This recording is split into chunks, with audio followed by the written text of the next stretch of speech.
Nak, magpagaling ka lang ah. Nay, ayoko na dito sa ospital. Ang daming may sakit. Kailangan mo nang gumaling, Scarlett, para makapag-date na tayo ulit. Oo, babe. Magpapagaling ako. Hello. Kamusta na po siya? Doc, okay naman po siya. Pwede na po ba kami lumabas ng hospital? May bad news ako sa inyo. Nay, bad news daw. Hindi naging maganda yung mga resulta ni Scarlett. 3 araw na lang siyang mabubuhay. Hindi pwede. Ayoko. Ha? Mamamatay na ako. Huwag mo sabihin yun, Scarlett. Magpapakasal pa tayo, di ba? Magkakaanak pa tayo, di ba? Hindi ka mamamatay, anak. Gagawan ko ng paraan. Hindi pwede mamatay anak ko. Hindi pwede mamatay anak ko. Tita, una na po muna ako. Gabi na rin po eh. Sige po. Wala na akong choice. Kailangan kong gawin to. Para sa'yo, anak. O anak, kainin mo muna to para gumaling ka na. Sige po, Nay. Ang sarap. Kain ka lang, anak, ha? Hello. Kamusta siya? Dok, parang lumakas ako ngayon. Talaga, anak? Malakas ka na? May good news ako sa inyo. Naging okay lahat ng results ni Scarlett. Grabe, parang himala. Pwede na kayong lumabas dito sa ospital. Makakalabas na tayo ng ospital, Nay! Oo, anak! Gagawin ko lahat para sa'yo, anak. Sa wakas, nakauwi na din tayo, Nay. Namiss ko tong bahay natin. At dahil dyan, pagluluto kita ng paborito mong ulam, anak, para di ka na magkasakit. Grabe, ang sarap naman neto, Nay. Parang kakaiba yung karne neto, pero ang sarap. Kain ka lang, ha? Teka, Nay. Dumating po ba yung boyfriend ko? Nandito siya, anak. Totoo, Nay? Nasaan siya? Babe? Ayan siya. Kinakain mo.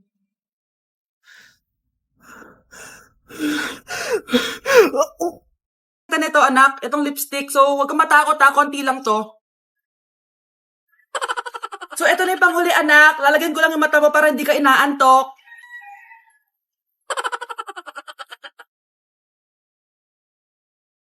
Ayan! Mukhang gising na gising ah. Pogi na ba, Nay? Gwapo-gwapo mo na. Ready ka na talaga sa pictorial mo. Gusto mo ba makita? Picturean kita. Ito po. Patingin nga po, Nay.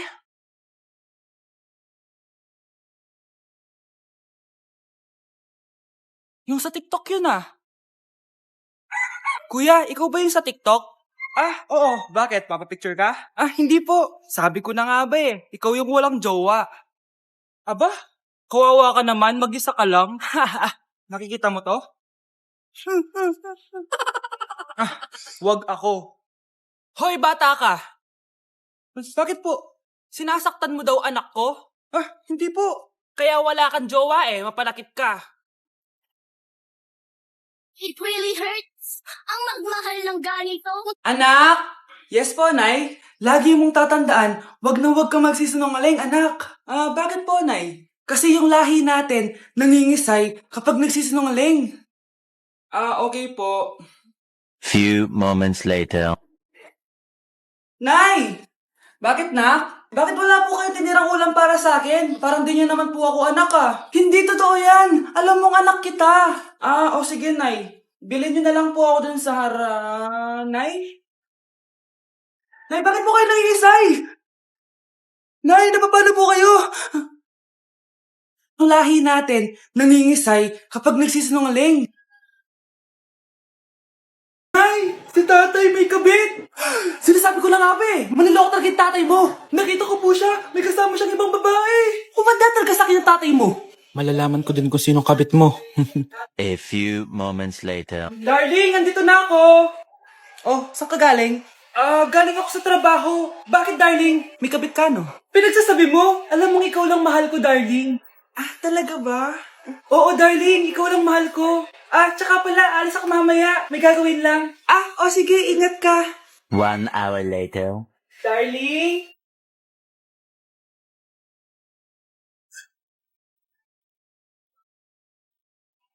Sinasabi ko na nga ba eh. May kabit ka. Walang iya kayo. Dito pa kayo maghaharutan. Darling! Huwag mo ako madarling, darling! Mari, mali akala mo. Ikaw, akala ko tunay kang kaibigan. Ahas ka pala. Darling, tama na. Umalis kayo dito. Ayoko makita pagmumukha niyo. Darling, binigyan niya lang yung pinabili ko sa kanya. Ay, ganun ba? So, surpresahin kita kasi anniversary natin bukas, di ba? Sorry.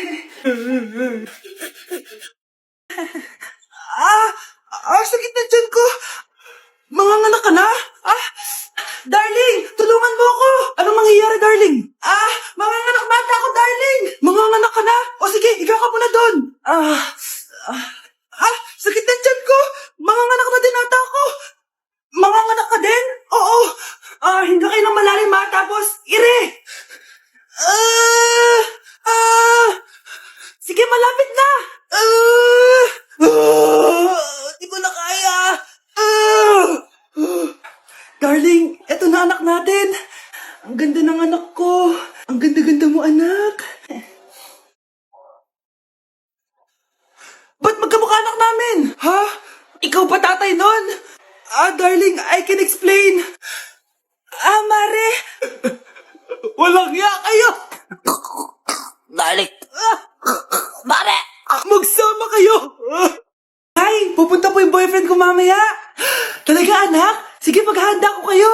Sige po, Nay. Excited na ako makita boyfriend ng anak ko. A few moments later. Anak, pupunta din pala yung boyfriend ko mamaya. Tamang-tama, makikita na silang dalawa ng boyfriend ko. Nakaka-excite naman, anak. Wait lang, tawagin ko lang si Kenneth.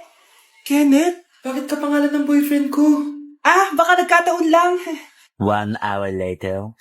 Tao po. Nay, nandito na po boyfriend ko. Sige, pupunta na ako. Anak, nasa na yung boyfriend mo? Kenneth? Boyfriend mo to, anak? Opo, Nay. Siya po yung sinasabi ko sa inyo. Ha? Boyfriend ko din to eh. Ha? Walang hiya ka, manloloko. Lumayas ka dito. Dayas. Teka lang. Bakit? May kakambal ako. Siya yung boyfriend mo, tita. Parehas Kenneth yung pangalan namin. Yun naman pala, Nay eh. Sorry. Samantha. Yes po. Ayoko talaga dyan kay ma'am. Mas gusto ko pa yung dati nating teacher. Buti pa yun, hindi nang babagsak. Tapos magaling pa magturo. Kyle, akala ko matino ka. Guys, huwag nyo naman ginaganyan si ma'am. Mabait naman siya eh. Sa principal nga lang. Akala niyo di ko alam mga pinagsasabi niyo sa akin? Lahat po ng sinabi namin sa GC. Totoo po yan, ma'am. Diba sabi nga nila ma'am, truth hurts? Truth hurts pala, ha? Sige, papakita ko to sa principal sa office. Sige, ma'am. Sabihin mo sa principal. At sasabihin din namin yung mga baho mo. Ha? Anong ibig mo sabihin? Diba may GC din kayo ma'am? Sinisiraan nyo pa nga yung mga estudyante. Paano mo nalaman yon? Isang pindot ko lang dito at masasend na to sa principal. Huwag mong gagawin yan. Huwag mong pipindutin. Humanda ka sa akin, ma'am. Wag!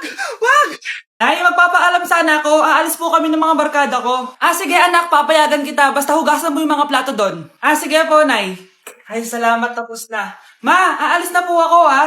Ano ka aalis? Ma, sabi niyo po pag hinugasan ko po yung mga plato, papayagan niyo na po ako. Ha? May sinabi ba ako? Tsaka anak, huwag ka lumabas. Delikado sa labas. Mama naman scammer ka. Tsaka pala anak, magsiswimming tayo bukas. Maganda ka na, ha? The next morning. Nay, tara na po, mag-swimming na po tayo. Oh, saan ka pupunta? Nay, sabi niyo ba mag-swimming tayo? Wala naman ako sinabi mag-swimming tayo, anak. Tsaka tignan mo yung sa labas, umuulan, mag-swimming ka. Si nanay talaga scammer. Di bale, anak, magbumol na lang tayo mamaya. Basta matulog ka, ha? Nay, totoo na po yan ha. Few moments later. Ma, mag-mall na po tayo. Anong magmamall? Gabing-gabi na. Sarado na yung mga mall. Matulog ka na ulit. Mare, pinagkakarat mo daw na buntis anak ko? Totoo naman eh. Tignan mo nga yung tiyan niya, alaki. Basta, hindi buntis anak ko. Ba't di natin siya tanungin, Mare? Anak, halika dito. Yes, Nay? Buntis ka ba? Ha? Hindi po, Nay. Bakit ang laki ng tiyan mo? Bloated lang po ako, Nay. Uminom po kasi ako ng soft kanina. Oh, bloated lang pala eh. Pinagsasabi mo dyan. Bahala ka kung ayaw mo maniwala. Sumasakit tiyan ko. Oh, ayan na, mga anak na. Anak, napapano ka?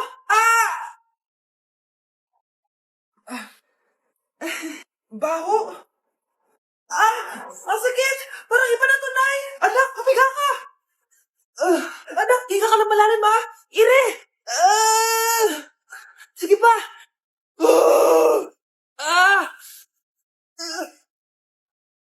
Baby. Sorry, Nay. Tinago ko sa'yo na buntis ako. Okay lang, anak. Pero sinong tatay nito? Ang tatay ng anak ko ay ang anak ni tita.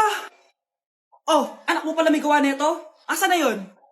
Oh, ikaw, magbigay ka na sustento para sa anak nyo. Ah, sige po, magbibigay po ako ng 5. 5,000? 5 pesos? Wala na po kasi yung pera eh. At dahil 5 pesos ang binigay ng tatay mo, lollipop mo ng dedean mo ha. Nak, yes po, Nay. Bumili ka nga ng mantika sa tindahan. Ito, 5 pesos. Okay po, Nay.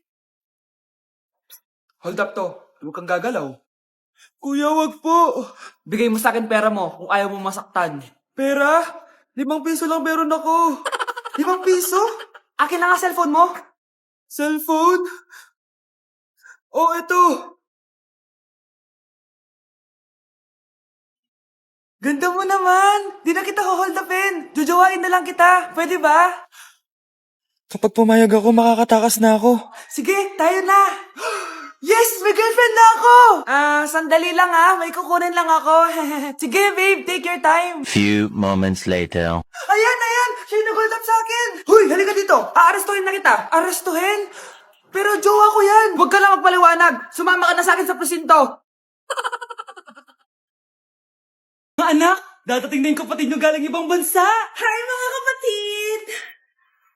Ate, dala mo ba yung iPhone na pinabili ko sa'yo? Siyempre naman. Oh, pang-online class mo. Thank you, ate.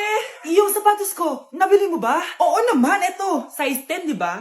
Ganda nito. May magagamit na ako. Salamat. Ate, nasa na yung Louis Vuitton ko na bag? Siyempre, makakalimutan ko ba yun? Oh. Wow, social naman. Miss ko na kayong lahat. Lalo na ikaw, Nay. Masaya ako, anak, na nakauwi ka na dito sa Pilipinas. Aba, umuwi na palang katulong sa Spain. Anong pinagsasabi mo katulong? Doktor tong anak ko. Bakit di natin siya tanungin? Ha? Totoo ba yun, anak? Nay. Bakit ganti naman ng iPhone? May keypad. Ha? Mali ito. Bakit na nakalagay? Abibas. Fake naman pala ang mga pasalubong. Nay, hindi naman po talaga ako doktor sa Spain. Manghihilot lang ako. Ma, I'm sorry, ma. Teka lang, parang napanood ko na to Etong Louis Vuitton, ate, saan mo binili? Sa Green Hills. Pero sabi nung nagtitinda, maganda daw yung quality niyan.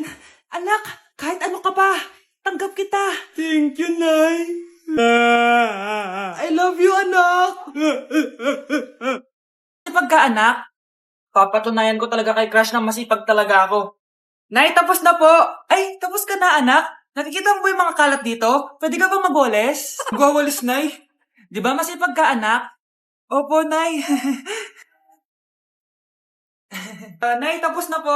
Pwede ba kikuha nga yung mga sinampay ko sa labas? Pwede ba pakilaban yung mga damit natin? Di ba kunin yung kalderong hinram ng kapitbahay natin? O, di ba ang sipag niya? Alam mo, dapat araw-araw ka nandito. O nga po, tita, ang sipag niya. Sige po, araw-arawin ko po yung pagpunta dito. Ma'am, parang wala po ata sa lesson natin yung number 5. Ay, wala ba? O sige, bonus na lang yan. Thank you, ma'am. Ma'am, wala po ata sa lesson natin yung number 5. Oh, anong gagawin ko? Puro ka kasi daldalan, kaya di mo alam. No, favoritism si ma'am. May sinasabi ka? Ay, wala po. A few moments later. So, ganun lang siya kadali. Ma'am, pwede po ako pa-excuse. Sumasakit po yung puson ko eh. Sige, punta na lang sa clinic. May gamot doon. Sige po, ma'am. Nagets niya ba, class? Ma'am, excuse po. Sumasakit po yung puson ko. Ang arte mo naman. Onti sakit lang. Excuse agad. Kapag di maganda, wag na mag-inarte.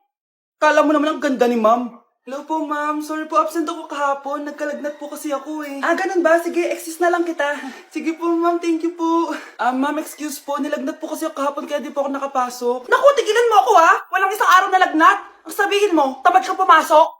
Ikaw nga, palagi ka nga di pumapasok eh. Anong sabi mo? Totoo naman, ma'am. May favoritism ka. Susumbong kita sa principal. Maniniwala ba ang principal sa'yo? Wala ka namang ebidensya. Anak, mag-exam tayo mamaya ha. Dapat mas mataas grades mo kay Scarlett. Oo naman, Nay. Mas magaling naman ako sa kanya. Anak ni ma'am si Samantha. Eto yung mga sagot mamaya sa exam. Perfect mo yan. Sige na, Nay. Baka may makakita pa sa atin. Humanda kayong dalawa sa principal. Tapos na yung maliligayang araw niyo.